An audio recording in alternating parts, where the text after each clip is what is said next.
All right, and we are live. My co-host is enthusiastic as usual. No, actually, Chris isn't here this week. There was a sudden. It's one of those parenting crises. I'm sure if you've got kids, you've seen that look where they kind of look at you and they're kind of uncomfortable and they don't know what's happening. And right before you say, "Are you okay?" a torrent of projectile vomit it launches into the room, out of them and into the room. So yeah, sorry to start off with such a gross image, but yeah. So parenting duties call.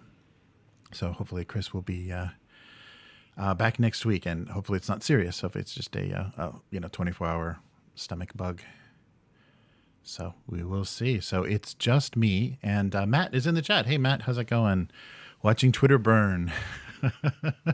Yeah, I'm hearing from some people that they're panicking about what this means for them. And I guess a lot of people have cultivated Twitter to generate quite a following and stuff for their business or their popularity. I was at shows with my my books and cartoons and things where people had like set basically an appointment for all of their fans to come in the morning on one day, and so they only had to be at the show for one day. They got it knocked out, met everybody that they wanted to, signed all their books and everything in just a few hours. So yeah, you can really kind of condense and intensify your fan base with something like that. So we'll see what happens. And where are my notifications for this live stream going to go, if not Twitter? So the one thing I noticed is it's really frustrating. The timing of, so when I'm doing the prep for the show and putting together notes and everything for the stories we're going to talk about, the thing that I notice is I think we're right at the end of some tabletop news cycle, because the night before, like literally after I have everything all ready for the next morning, the night before, Free League always sets out a big announcement, and I got to decide whether or not to put it in there. And there was another big announcement from Hasbro, and so that's not going to be showing up. We can talk about that a little bit after the main cast, but that'll probably show up next week, and maybe it'll give it a little bit of time for people to analyze it and kind of figure out what this means. But some big news came out right as I had already kind of finished off what was going to happen for this week. So we'll see how that goes. But yeah, it's a funny thing. It's got to be some kind of timing, some kind of deadline, or maybe they just like to get stuff out, before the weekend so that people can get excited about it and talk about it on the podcast and things. But when you do prep, I can't improvise that well. Yeah, right. Yeah, Matt is saying, yeah. So we can talk about it a little now. The announcement from Free League is Walking Dead Universe is going to be a tabletop RPG, and it's of course going to use Year Zero system, which has good survival mechanics. So yeah, it's survival, and it's already we're seeing some gorgeous Martin Grip art of zombies and survivors and things, but I think as Matt mentioned, it's a dead franchise. I mean, that show hasn't been anything for since after like the second or third season. Like once they introduced Negan, things really went downhill. They got a little bit of they were getting like social media buzz and stuff, but the show was so bad that I don't think people stuck with it. And the comic ended, and the comic wasn't great. It really went downhill as well. The whole inspiration for it. So it's a strange. So they finally did it. They finally found an IP that I have no interest in and would not play for any reason. And I'm trying to think of what, because it's the typical thing that they kind of leaned into a little bit too much with the show. And it of course helped the budget a lot, but it's just the interhuman, like it's the human relationships that are causing all the conflict and the settlements and the politics and stuff of these little groups of survivors or actually big towns of survivors eventually. But I have no idea what the mechanics of that game will be or how they'll handle some of those things. I mean, it would be nice if there was because the only thing that's fun especially in the comic is like you're in the middle of this drama or they're trying to solve some conflict between people or whatever, because there's pedophiles and all kinds of like stuff comes out of these groups of survivors. You find out some of these people are pretty terrible, and then there's a zombie attack, so it's like it solves the problem or complicates the problem.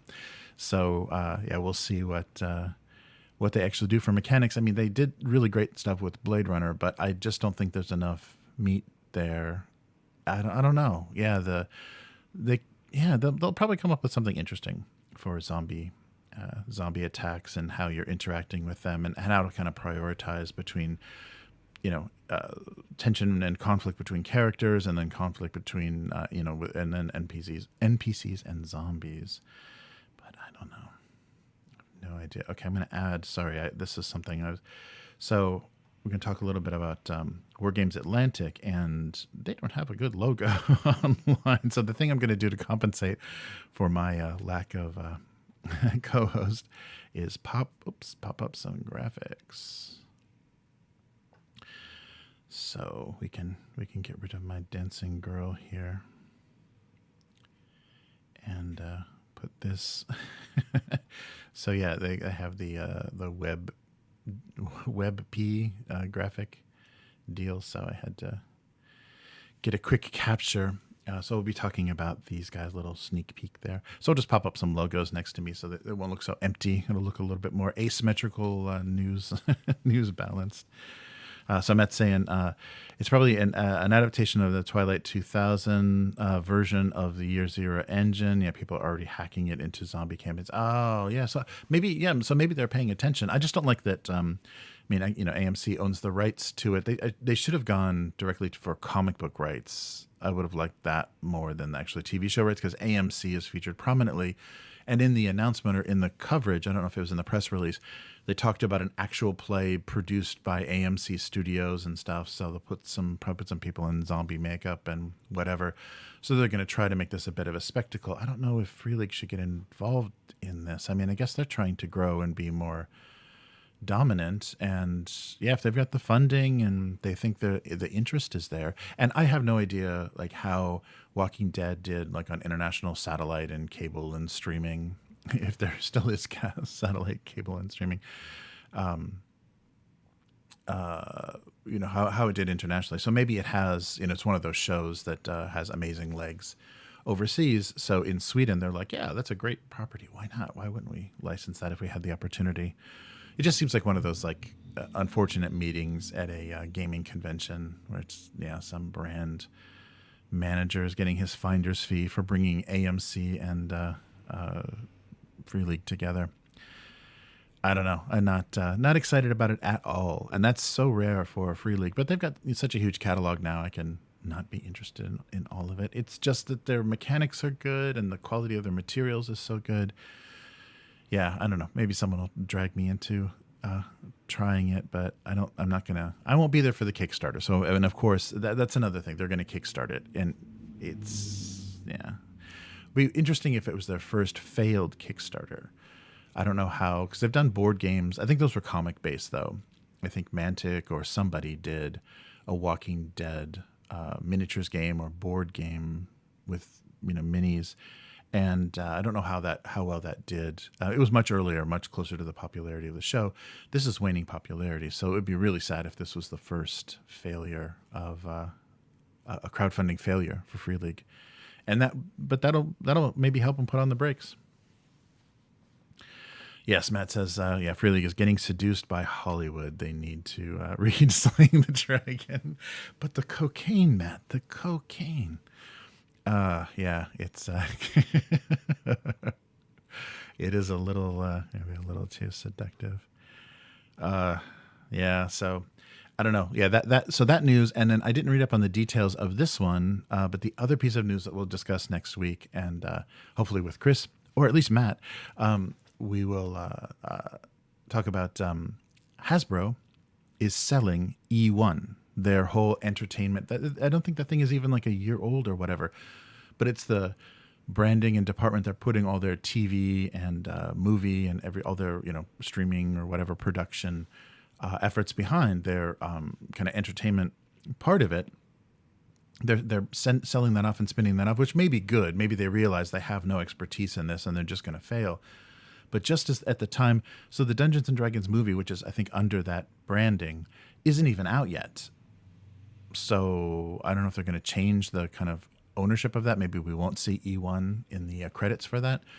But they haven't even done their first major project, and they're already selling themselves off. And I think it's part of that that key focus that they've readjusted, and that was part of the reason that, like we talked about with HeroScape was just like, yeah, whatever, put it out on HasLab, and if it doesn't do anything, then forget it. And then Renegade got the licenses to all their old board games and some properties.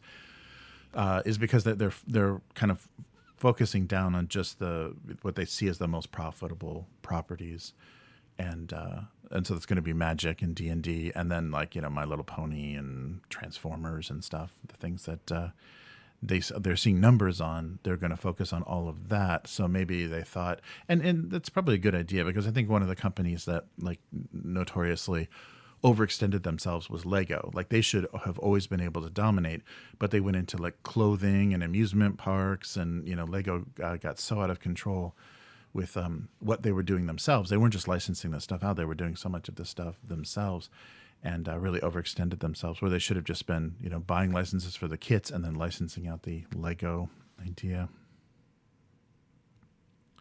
Yeah, I wonder if this is means DOA for the D&D movie. Yeah, I wonder. Oh, I'm reading a headline as we speak. Yeah, I wonder if this means that they're like, yeah, this movie is not going to do anything. So I don't know, but it's going to be just part of this whole noise, this cacophony of 50th anniversary. So yeah, who knows how much that will. How important that is to their whole master plan. They're going to find out, though, you can't merchandise Hollywood movies anymore. Nobody cares unless it's a Minions movie. No one's going to buy plastic Chris Pines for and what's his face, the villain. Yeah, I can't even imagine what any of that stuff is looking like, especially when it's produced by Hasbro. Oof. So we'll see. Yeah, so it may mean some dead on arrival. So we'll let that kind of get digested by the internet and see what people's opinions are and reactions to both of those things are. I just don't see Walking Dead as a real viable property. I mean, of course, maybe it makes sense. Yeah, we've got survival game. People are porting or are putting zombies in Twilight 2000. Let's do it ourselves. But yeah, it seems kind of unnecessary, and they're doing it on crowdfunding, so it's not gonna it's not gonna destroy the company. It's not gonna be a risk. That's right. But transforming D20s, that's right. The dicelings that we mentioned in a previous cast, the unrollable, unusable dicelings. Yeah, that's going to be the thing that's going to turn Hasbro around. People are like, what, transforming D20s? What is this? What are these connected to? All right. Well, let's get started with the headlines for this week, which will not involve E1 or Walking Dead universe. We'll cry about that next week. We'll complain. We'll whinge about that next week. All right, so here we go. We're going to roll with some graphics here as well. So let me see if I can... I don't have enough screen space to actually make this all work. All right, so let's get started. And yeah, unfortunately, Chris is not with us, so there'll be some good reactions this week, and especially because we're dealing directly with miniatures and war games, Atlantic and everything. So we'll see. All right. Welcome to the weekly. I'm Jeremy, and it's just me this week. So Matt is in the chat, so I'll refer to some comments possibly during the cast with my virtual co-host, but it's just going to be me. And yeah, we'll cover what we can cover. So this week on the weekly, Atlantic Digital, so War Games Atlantic going digital, Troika softback reprint, no open game license for 1 D&D, and this is also affecting the SRD. new inclusivity rules at WotC. So Wizards of the Coast has some new rules to prevent Spelljammers happening again. And Archon Studio is producing a Might and Magic 3 board game. All right. So our first topic. So they don't have a logo yet, but if you're watching the stream, you're seeing the War Games Atlantic. So War Games Atlantic is making a bold move, and this is one of the first. And we'll see how this goes. We know this synergy existed. We've talked about it kind of early on with what My Mini Factory is doing, but Atlantic Digital is now a new part of War Games Atlantic.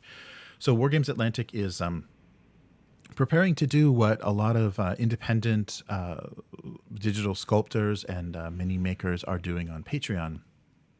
They're going to be doing this through My Mini Factory, which also has a similar feature called Tribes that works like a Patreon. You support it with a monthly fee, and then they give you access to things in the store for free for that price. And they offer themed packages of STL. So that's what we're talking about. We're talking about STL's digital versions of miniatures. And so right now, Wargamers Atlantic has about, 37 different highly detailed plastic model kits. So traditional on-sprue kind of HIPS plastic model kits that are very high quality and also very customizable. So for various they kind of range from historical to, so what do they have? They have 9 historical ranges, classical fantasy, and their death fields, which is kind of like a weird post-apocalypse kind of thing, like lizardmen with AK-47s and that good stuff. But so they've been doing this for a while, and so what it takes to do that, of course, for these plastic sets, design, sculpting, freeform and model engineering, tooling, injection, packaging, fulfillment, and distribution. And so that has its limitations, and it also has its, big overhead. So they're realizing that for what they want to do is provide more for their customers and give them more access to things. And also in that production process, what they come across is models that can't be produced in that traditional way. So when a model is sculpted with too many undercuts or needing too many small parts or things, it can't be designed well to be tooled as a mold. So they have to give up. They have to, either drastically alter a design or abandon a design. So that's where this will come in. 3D printing doesn't have those sorts of limitations because of how it's created in layers. Undercuts and things aren't so crucial. They don't ruin designs and don't make it impossible to print because you just have to put supports in the correct places. So what they are going to do is what they're calling massive STL file releases through their My Mini Factory tribe. So with a monthly membership, you'll get access to STL files and file sets sold by My Mini Factory. And soon they will also be selling those, and they don't quite say how this is going to work, if it's going to just be just online retail, or if there will be some connection with a tribe membership. Physical manufactured models through OnlyGame, which we know OnlyGame merged with My Mini Factory, and they're working together. So they're working to produce, if you don't have a 3D printer, you can still buy these models produced in high quality, in a durable, probably ABS-like resin by OnlyGame. So physically manufactured models will be available through distribution and retail as well. So they want to release these in the same way that they do with their traditionally produced miniatures. And as we're seeing, things like CEOcast and those sorts of things entering the market, this may be good timing for them. And as a smaller company, they're much more agile and much more able to adjust to what kind of effect this would have. And because it's historical and fantasy, it's not like strong IP. They're not risking putting something out there that will dilute the value of an intellectual property or anything. I think that makes a big difference. So companies like Games Workshop or people that have like a Star Wars license or whatever would be much less reluctant to release things digitally, just because of what what that would involve in licensing or how you could negotiate if it was an IP. So launching soon on their My Mini factory, they'll be starting this tribe with their first massive release being something for everyone. So they're going to have kind of a diverse. And if you go to their forums or their social media, they have a Facebook page and I believe forums on their website. You can see what people are talking about. And I'll put a link to the page, this blog post where they first announced this, and that will give you an option to help them choose the theming for December 2022. So this first release they're going to call November, and it's going to be kind of a bunch of everything. And then in future releases, they're going to ask for voting and polls and popularity, and then they'll kind of focus on what the fans are asking for. And yeah, so we'll see how that goes. But this is the first step of not a huge, but a successful and very high quality miniature maker stepping into the world of what you'd consider amateur or direct to audience, direct to customer type dealings that people on Patreon and now on My Mini Factory Tribes have had. And so we'll see what kind of effect this has and how well this will work for them. If this provides a nice revenue stream and it allows them to produce things much better and different than they would have traditionally, and if it cuts the costs and ends up being a really good way to sell things, we may see some of these smaller companies kind of pivoting towards this model. So I'm really interested in what is going to go on with this and want to support them and to see they do some really great miniatures and to see what's going on in the future. So if you'd like to be in on that too, because they will also have, if you don't have a 3D printer, they'll have an option for buying the physical models. I'm not sure, they didn't give the details if that's going to be part of the tribe or if it's just going to be these things are going to be designed and produced and then they'll be available in other places.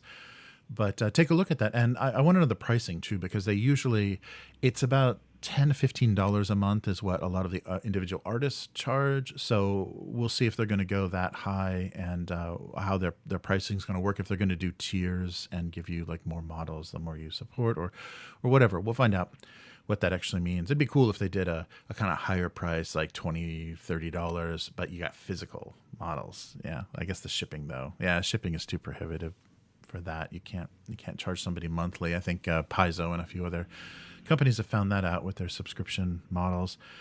But I'm excited. I'm excited to see this. And this is something that, when people say the S word, I think we heard that. What was that story where someone was talking about maybe Mantic, I think, when they're talking about the Mantic app, the person that was talking about the Mantic app and said what the premiums would be if you subscribed and maybe STLs. The future is coming slowly and not very standardized, in a very standardized way. But I'm interested to see. And so I'll put a link and you can check that out. All right. And another interesting release, something that's come out, is on Kickstarter now. There is a campaign for the reprint. It's a softcover reprint of Troika. So Troika is a popular indie sci-fi RPG, and now they're doing a monochrome but multi-use book is how they talked about it. So it's had a lot of recent success, maybe because of the pandemic and things, and people looking for new and kind of rules light systems to play. So a lot of success in the last 3 years, and so a huge support for supplements and people doing adventures and things for them. So this is Melsonian Arts Council, and they're going to crowdfund a new softcover source book. And not only is it a source book, I did mention multi-use, right? It's also going to work as I think they call it a facilitator. Yeah, the GM is a facilitator. So it'll work as a fold-out facilitator screen, meaning you also have the entire rule book behind your screen. So I just saw the one graphic of it. I'd like to see a little bit more. Maybe there is a video somewhere of somebody messing with a prototype, but I'd like to see how that works. And of course, this is a very inexpensive, because it's a soft cover and not a huge number of pages. It's a low price point to enter. But the other thing that they're offering with this Kickstarter is a chance to pick up all of the backlog of Troika's adventures, things that they have officially produced. So there's a lot of good stuff. So previously, and what you're seeing the cover of to my left is the Numinous edition that was Kickstarted previously. This is a small kind of B5 hardcover, and it's so full color. It's got some nice illustrations inside, and they are going to be doing a black and white version of this. So they said maybe minor refinement of some of the text for the rules, but no rules changes. It's all going to be compatible. So the softcover version may just have some some small quality of life improvements, but basically be the same and be compatible with everything that's been published previously. And if you look on the Kickstarter page, you'll see all of the adventures that they've officially produced. And then if you go to itch.io or even DriveThru, there's a ton of support for this system. So it's a D6 system, and I think makes a lot of people happy. So a little bit, Terry Pratchett, a little bit Jack Vance is what they're calling it. So it's it's I think a little bit of a British sensitivity, a sci-fi game of a decidedly British absurdism and adventure. So and this is a good entry point if you've been curious about this and you didn't want to do, I think, like the $30 or whatever for the tiny hardcover. This is an easy way to get into it. You just need a few D6s and you're ready to play, and you even have your facilitator screen built into the book. So I'll put a link to that and you can take a look. And there also will be, so everything that you need is in the book. So character creation just means choosing backgrounds and related skills. There's even an introductory adventure in there. So you're all set. So this is running until December 1st. So £12 will get you and the pound is pretty weak to the dollar now. So that's going to be pretty good. That's going to be maybe $14. This will get you a copy of the book, and they are due to ship February of next year. So if you have, if you've played Troika or interested in it, or want to get somebody else interested in it, this would be a good way to get a hold of it. And probably the best way. I'm sure it's going to go to their retail and everything, but shipping and everything may work out a little bit better through how they're fulfilling it. I don't know. It depends on if they're using Exalted Funeral or how it's going out. But yeah, take a look at the new monochrome softback edition of Troika. Okay, and next. All right, so this logo will be with us for a while. The one evergreen, all-knowing, all-loving, all singing, all dancing, one D&D. So there was just an unconfirmed rumor about from a reliable source, which is being said, a YouTuber that was speaking to a reliable source from inside WotC, that said Wizards of the Coast may be banning the publication of third-party homebrew content with the release of 1D&D. So that means that there will be no open game license, no OGL for people to do homebrew content, and that will make it illegal. You'll be unable to legally publish homebrew content even for no money, even for free, for 1D&D. So I wonder what that means for the DMs Guild. This is quite a mess. But this is all from Indestructo Boy on YouTube, and who's calling it a credible source, and says they do not plan on using the open game license to create free access to the SRD for 1D&D.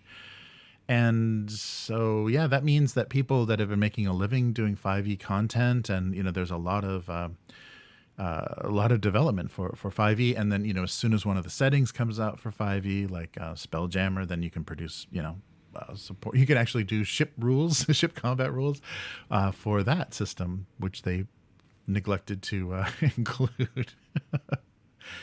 So yeah, that means, but it won't prohibit. So there's the OGL will still exist for 5e, and 5e is supposedly going to be compatible with 1D&D.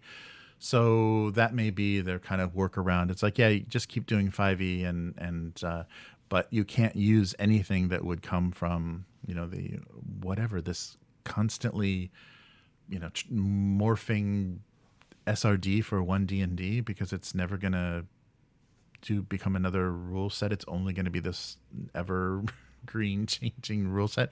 Who knows? But maybe they're doing that, because to save the complication, it could be a mess. So if you don't know, an SRD is what does that stand for? The Systems Reference Document, which is a free resource that contains all the rules and mechanics that players use, to play D&D.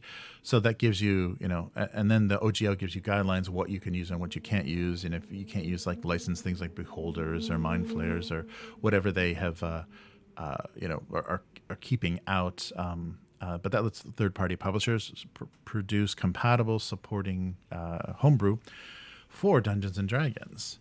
And yeah, so this will prohibit even for free people doing that for one D&D, and so it may be a smart business move because, as we all remember, third edition, and Paizo creating Pathfinder from the kind of misstep of 4E, but fourth edition did not have an OGL, and so a lot of people say that contributed to the failure of fourth edition and the birth of Paizo. So they may be trying to, because obviously this one D&D is a cowardly move, and they're afraid to do a sixth edition because they don't want to split the player base. They've got so much success right now. This would be really bad timing to try to leave people behind and try to pull people ahead. And if they're going very digital, that's going to leave a lot of older gamers behind. So I think they just didn't want to take the risk. So they're hiding it all under this one D&D mess, but not doing an OGL and not making homebrew possible is very strange. So I wonder what this means. I wonder if they're going to, like we were talking about before, you can develop things. Maybe you'll pay a licensing fee and you'll get access to something and then they own it anyhow, but you get royalties. Like, who knows like what this is going to mean. But this does mean that people that did make a living producing content for D&D are out of luck. So that's that's the new reality of one D&D. Submit and enjoy. And continuing our WotC news, there was also a post discussing their new inclusivity process. So they're after addressing concerns with Spelljammer, and Spelljammer is actually getting a re-release, like a reprinting, and probably the digital files are already being corrected.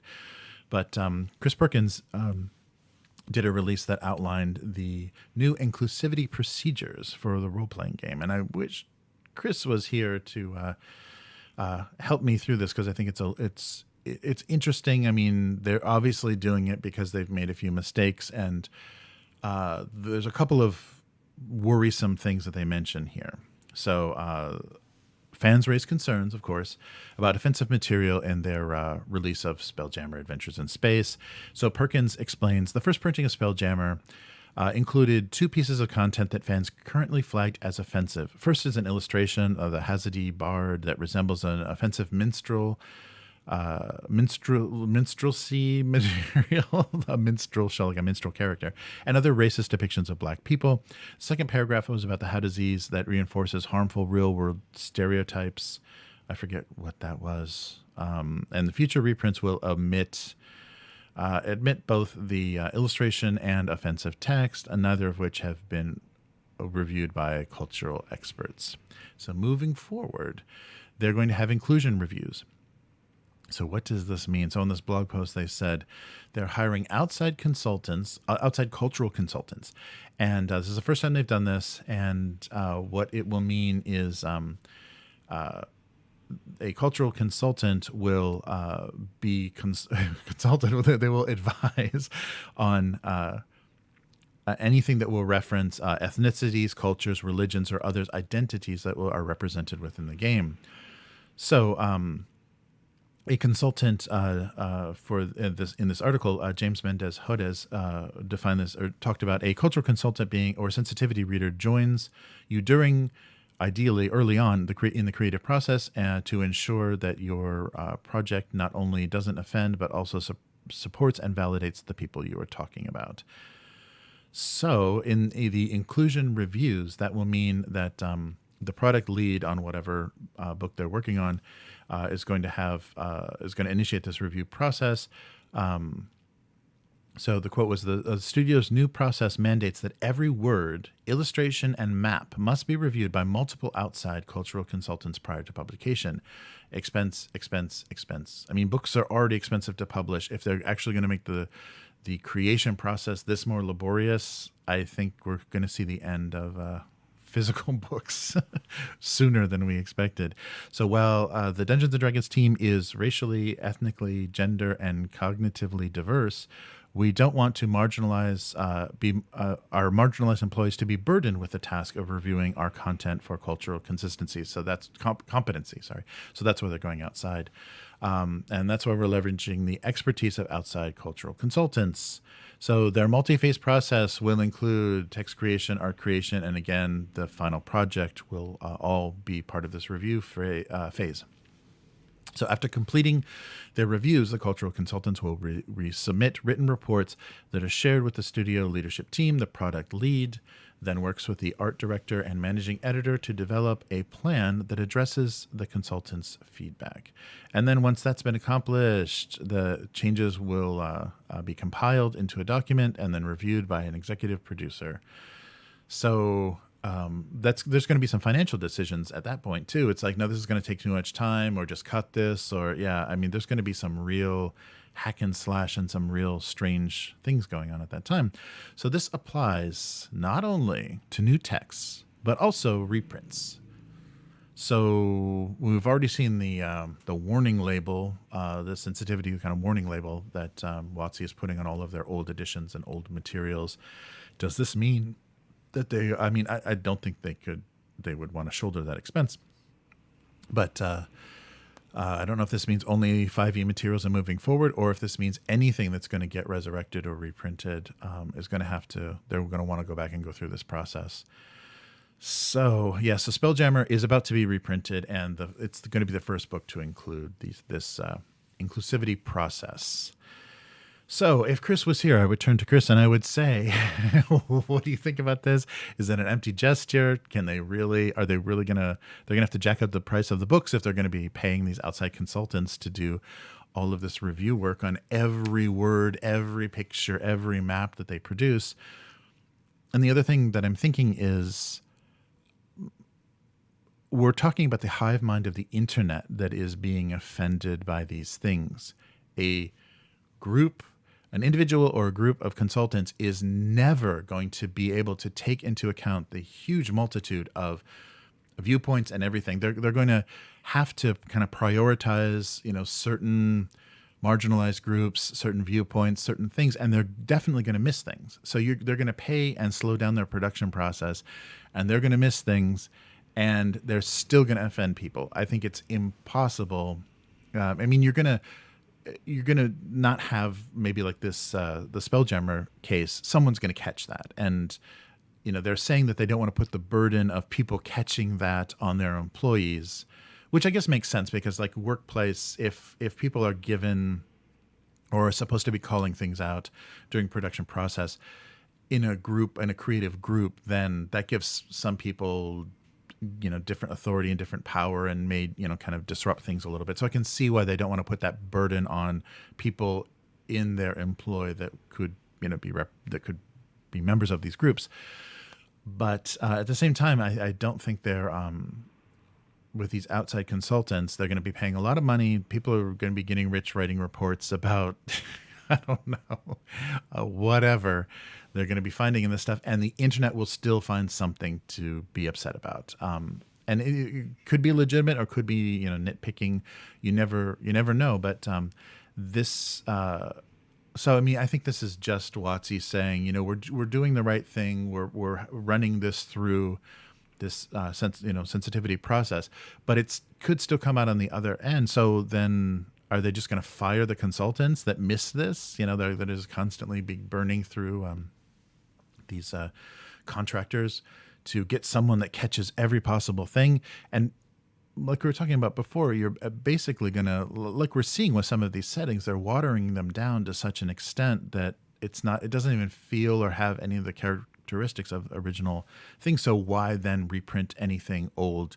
Why not just move forward and create things from scratch that can be written sensitively from scratch instead of having to, carve out things and, redress and, repaint parts of older materials. So yeah, good luck, WotC. The internet does not have your back. You are definitely gonna.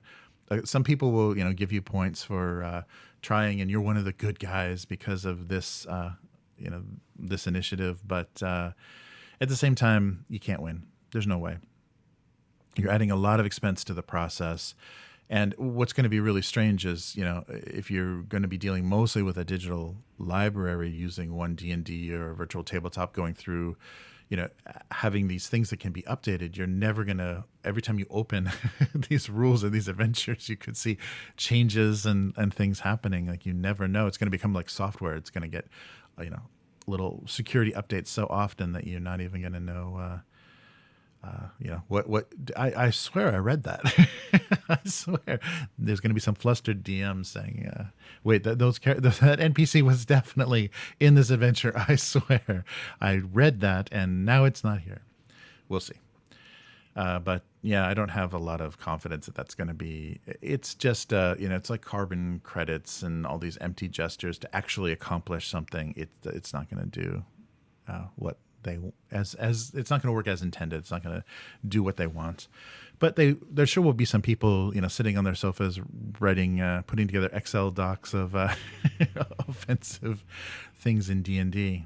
But that could be endless. Like, you really could drill down to some pretty basic parts of that. Anyhow, so one more thing.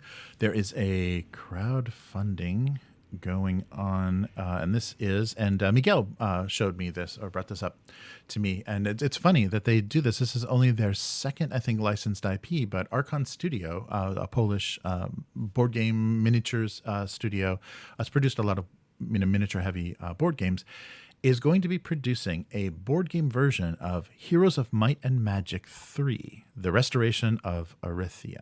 Arathia. See, I didn't play that at all.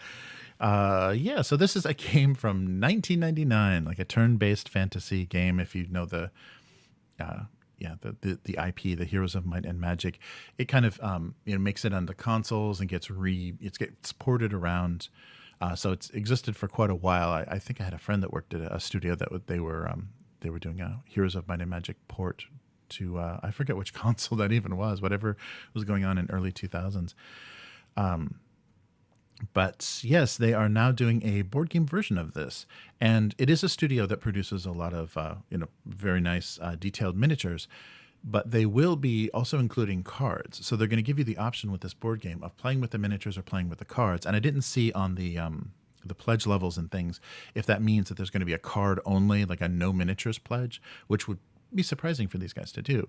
But previously they produced a Wolfenstein board game with miniatures. And now we are getting Heroes of Might and Magic 3. So they're on the website, the Kickstarter page. They are saying do battle with miniatures or cards. So you can choose between the different versions and explore the world map, and then build your army of creatures. So you're basically recruiting magical beings into an army. Collect artifacts to strengthen your army. Master the magic. 4 schools of magic are included. And and Archon is saying, they always go directly to their fans. It's their fans' support that have made everything they've done possible. So they enjoy challenging themselves with a complex and detailed detailed designs with every project. And they do nice looking stuff. I don't think I own any Archon board games, but yeah, their renders look good. I've never seen their final plastic, but their renders look great. Yeah, so they are going to produce it with high quality plastic and resin, ready for painting and assembling. Yeah, so they're based in Poland, and this is quite an old game. Originally released on Windows by 3DO. Yeah, and I think I saw the copyright was Ubisoft, so I guess Ubisoft owns Heroes of Might and Magic IP now.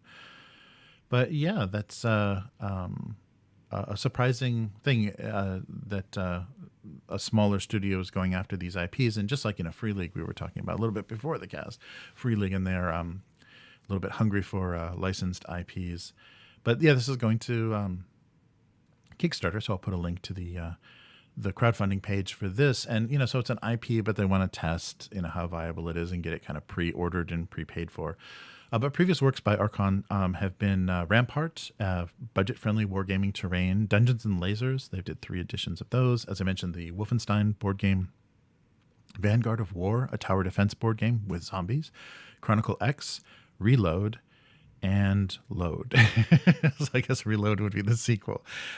Chaos and Atlantis clash in a board game with PvP. So it sounds like they already were doing a lot of like their inspiration for their board game designs, even when their original IPs were video games.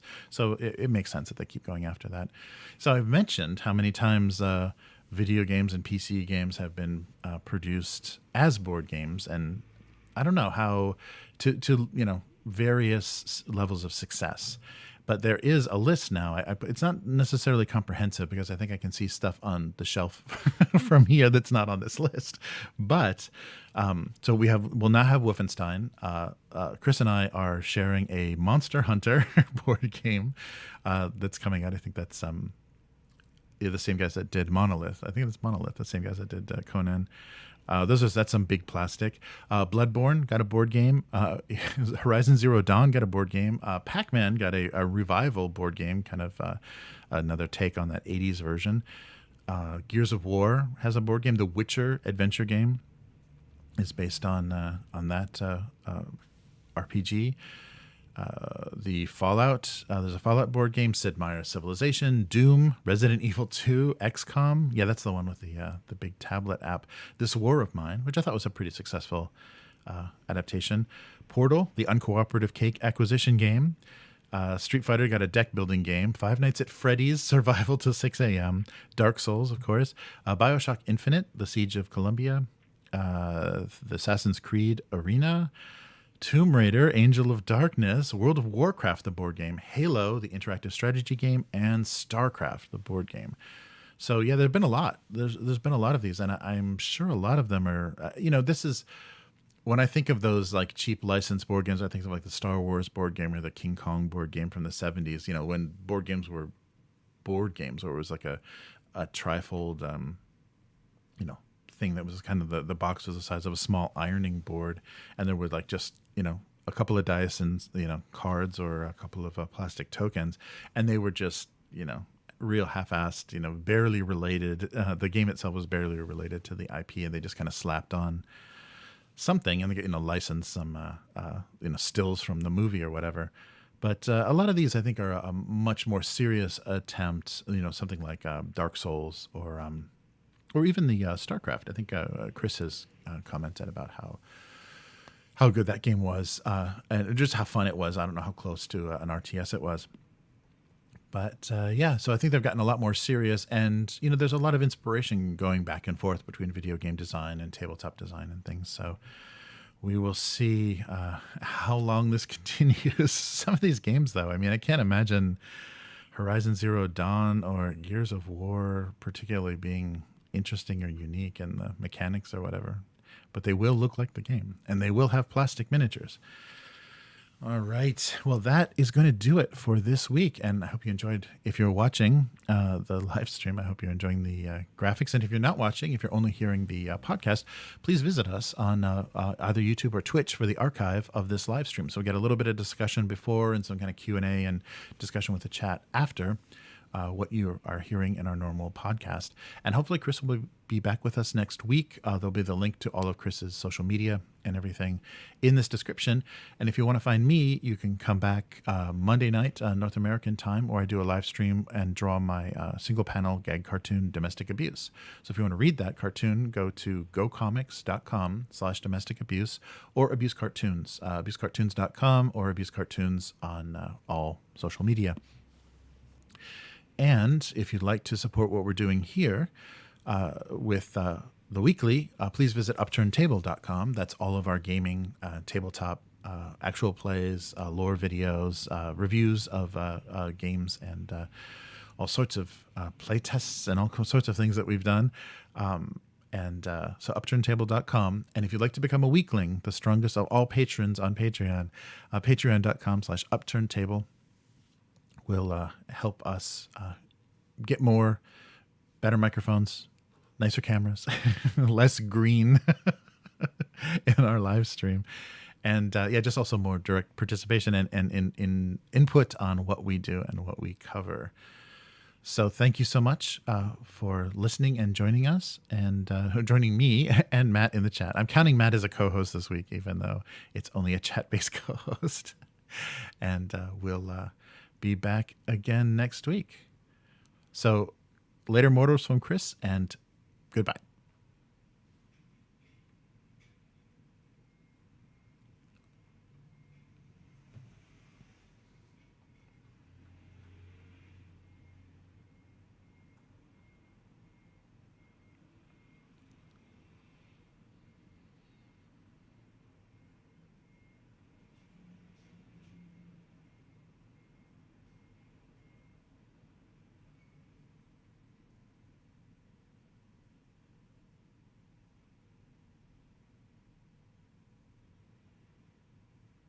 All right. I should really run some graphics or something else besides a countdown.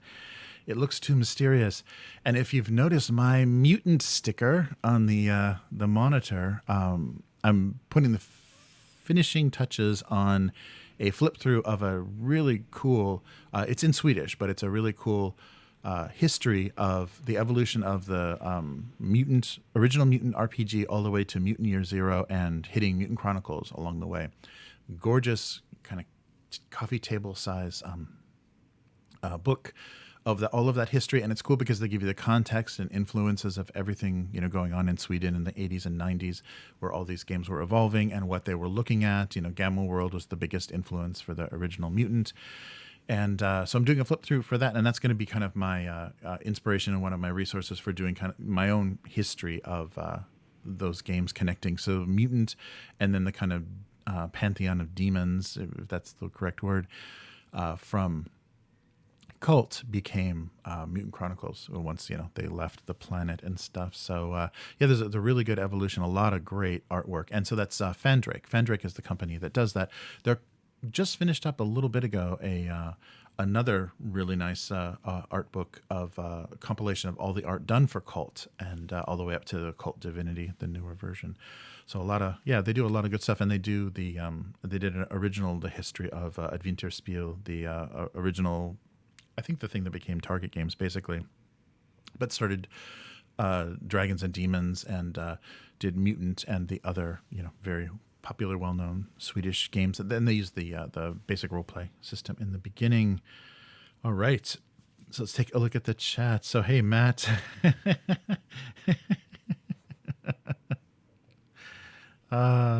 Which logo? The one D&D logo. Yes, the evil. People are going to have that burnt into their retinas soon.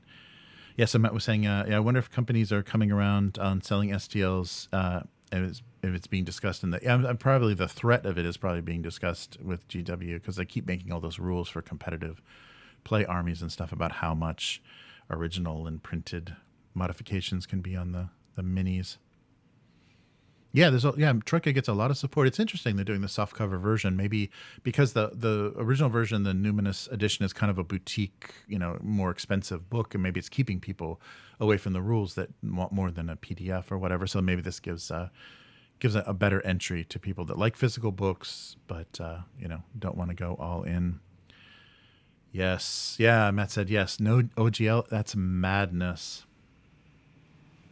Yes, hey Miguel, how's it going? Right. And as Miguel says, also good luck with censoring third-party adventures for D&D. Yeah, they're just going to create this like gray market or even black market of support for D&D because people want to do things themselves and they want to homebrew stuff. I mean, you see that example with PC games right away. As soon as they make a way to build add-ons and DLC and everything for PC games, immediately the first it gives the longer viability and puts longer legs on the game itself, and then gets a lot of support from fans, and just helps it live longer. People want to customize things, so we'll really see. I don't know what that's going to mean. Oh, and Miguel says, yeah, I still remember when Dungeons and Dragons had a special, right, had a special for adult themes. Yeah, slavery, politics, and all the nastiness of real life. Well, we can't have real life in our fantasy anymore. It's got to reflect real world politics, but not any real world. I don't know. So yeah, there are a ton of third-party publishers that were utterly collapsed with no. Yeah, I wonder what they're doing with this. If they're just gonna say, yeah, just keep doing it for 5e and it should work. It'll be fine. Yeah. Oh, hey Donald, how's it going, Donald Kelly? Yeah, I wonder if we will see a rise in system-neutral content that just happens to align. Oh, that's a good workaround too. Yeah, you see that kind of like people will say this is OGL, or I'm not, it's OSR, sorry, OSR compatible, or people just put those kind of like loose compatibilities in there, and so people will actually be writing things for 1D&D. It's not going to show up in your amazing shiny new 1D&D virtual tabletop, but yeah, it'll still be very playable. This could really fracture, and maybe they're looking for that, but this could really fracture the fan base between people that are just going to buy into the walled garden of 1D&D and people that are actually going to resist and still want to homebrew and still want to do things themselves with physical books and playing in person and all that stuff. Yeah, that's a good point, though. Yeah, system neutral could arise that just so happens to be completely compatible. Yeah, so Miguel's saying, yeah, that's probably what will happen. Adventures in PDF form. They just won't get support. And Matt said, yeah, I think I would imagine Drive-Thru RPG would be drowned in cease and desist. And yeah, so I guess that, yeah, you'd have to be pretty clever about it. And you may just have to use like some of those other services like, Sendowl or whatever, those, to deliver digital goods, get paid for digital goods and deliver them and go outside of your social media instead of Drive-Thru RPG to get people to them. Yeah. So it'll be interesting to see what happens with this, but I guess they're just fearing a misstep and they're being way too hyper conscious. I mean, they don't know what to do with the success of 5e, and it's not really the success of 5e. I think it's the success of tabletop role play, and they just happen to be the Kleenex, Coca-Cola of that market right now. But they're gonna do something really stupid. I can feel it. Yeah, it's probably.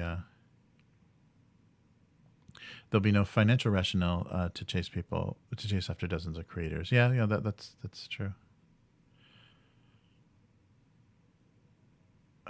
Yeah. So WotC is going to pay a bundle for those consultants. Yeah, I don't see how they think that that's not going to add to the production costs and that they're just going to have to pass that on to people, and people are going to buck even more at $70 book instead of a $50 book. But that may be part of the, well, but you can subscribe for $20 a month and get everything. They may, just try to chase you onto a subscription. Aren't these books expensive? That's what it'll say right by the MSRP. Wow, isn't that a lot of money? If you follow this QR code, you can get your digital version for much less. So Miguel is saying, I'm an adult. I don't need a consultant to tell me what I should and should not offend me. And that's the thing. No consultant is ever going to be good enough because they're going to have their vantage point or their unless you assemble the Justice League of disenfranchised, groups, and you have everybody represented so that everybody calls out what they see. There's just no way that the internet is always going to find something that just feels a little bit weird, a little bit wrong. I don't know.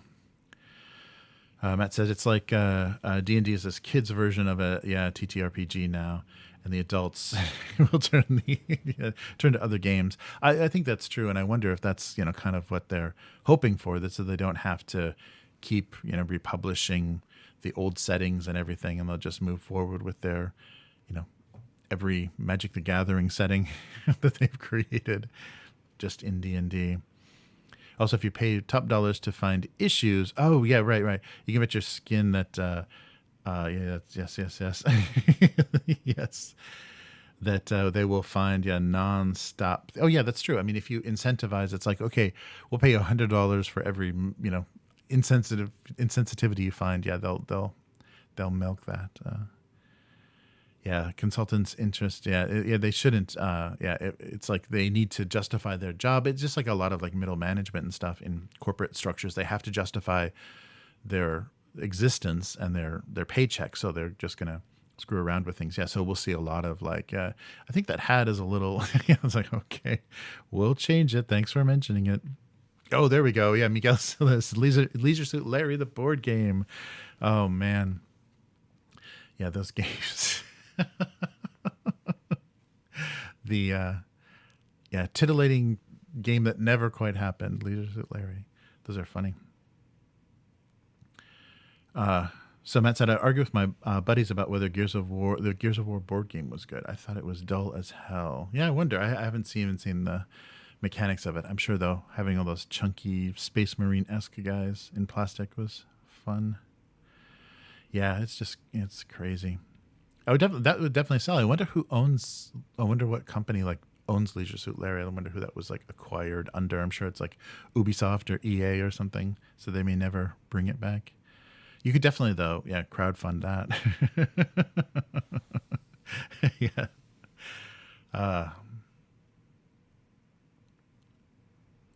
Nice. All right. Oh yeah, that book is really cool. Yeah, I'll get that video up as quick as possible. You'll probably have better luck getting it shipped to the U.S. It was really rough to get it to Japan, but it got here.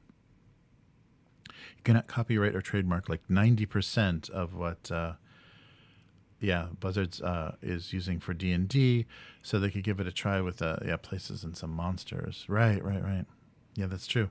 And but a third party name neutral adventure of a paladin number 123 slaying evil. Yeah, succubus. Yeah, 3217. Right. So yeah, we'll probably be testing, and that's what maybe the Games Workshop legal counsel was like trying to head off, is like, yeah, there's no protecting dwarves and elves and all this stuff, so let's just rename everything and put our little TMs all over it. So did you see the article about Bank of America? Oh yes. Telling, yeah. So they, there was a consultant that actually called out. Yeah, thanks, Matt. I saw that article. There's one of the financial consultants or somebody involved with Bank of America said this is very overextending the $999 legacy anniversary pack thing. They said this is overreaching, this is ridiculous, this makes you look weak and greedy. And they got so I think, is it Hasbro? I don't know if WotC is listed separately. So I think Hasbro went from a favorable status to a don't buy, like unfavorable status, just according to Bank of America. But they specifically called out that stupid anniversary magic thing that was so insanely overpriced. I mean, that looks like a typo. That looks like so insane. Like $99 for 3 packs of cards would be a joke, but $999? Maybe that's what they should just say. Sorry, that somebody leaned on the keyboard when we were doing that release. Yeah, and they're saying, that's right. That article also mentioned the reprints are hurting the value, the speculation, and that's what is supporting. They've got to stop being short-sighted and not being stupid about this. The speculation market, just like you did with comic books and sports cards and like baseball cards and everything, that speculation market keeps them selling stuff. And if they're printing too many, and if they're reprinting things that used to be that have a crazy rarity, like a Black Lotus, now you can buy a Black Lotus in this, or get a Black Lotus in one of these anniversary packs, and in their press release they're saying you can experience the amazing feeling of opening that up, because you never had that when you were a kid, so you're going to pay $1,000 for the chance of being able to do that.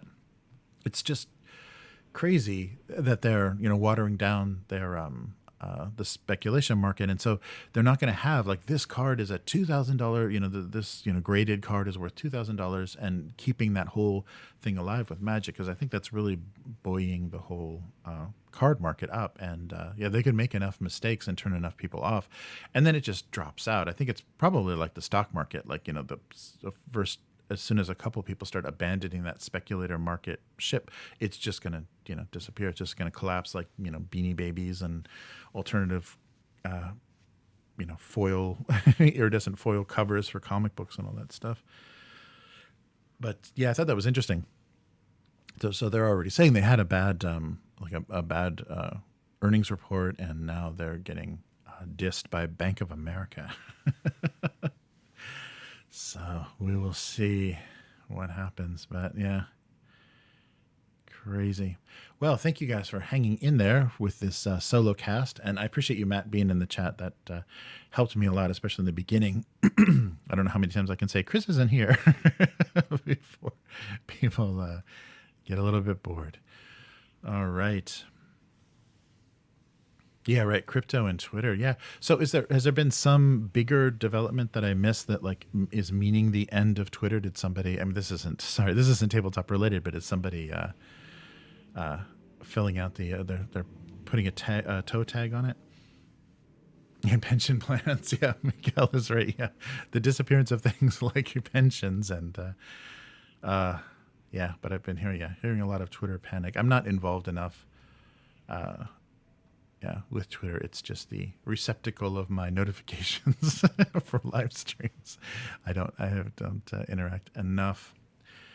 But yeah, we'll see. Oh, lockout. Okay. Thanks, Matt. Yeah, I'll take a look. Oh boy, that sounds fun. Yeah, I just heard the mass firings and then them going back and trying to hire people that they fired. Say, actually, we kind of jumped the gun there. All right. But so keep an eye out for the mutants. So it's Memories from the Forbidden Zone is the subtitle of that book. And they sent me, because there was a big delay in them getting the book out, they sent me the Lizard Man Skin edition. So I'll show that off on the video. It's awesome. It's really cool. And so they're on Kickstarter quite often. We should kind of try to organize a little bit and hit them up to do English translations, because I think a Kickstarter could support that. Like they could make that a goal, a stretch goal or something. Once they get to a certain point, they could pay for an English translation, because I think there's definitely an English market with the popularity of Free League and Riot Minds and what Modifius is resurrecting. I think there's enough interest that people would like to see English language versions of these books, and the translation isn't going to be as brutal as Japanese into English or anything. So I think it'd be really nice to see. But yeah, take a look at that video on the channel when it goes up. I'll add a link to it in this in the description of this video so you can find it easier. But there we go.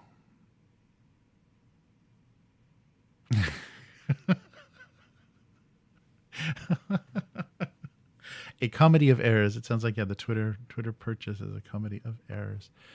Wow, that's great. Yikes. So thanks everyone for joining me, and we'll do this again next week, hopefully with Chris alongside, and we'll talk about the E1 Hasbro's media company, and then the Walking Dead universe by Free League, and I'll pay attention and see what kind of response it's going to get, because that was all just announced last night. So it didn't make it into the stream, but we'll talk about that next week. Oh, and there's a great Mech Warrior Battletech bundle coming up. That's pretty cool as well, because it's hard to figure out which books you need for that game. All right, so thank you for joining me, and I will see everyone next week. Goodbye.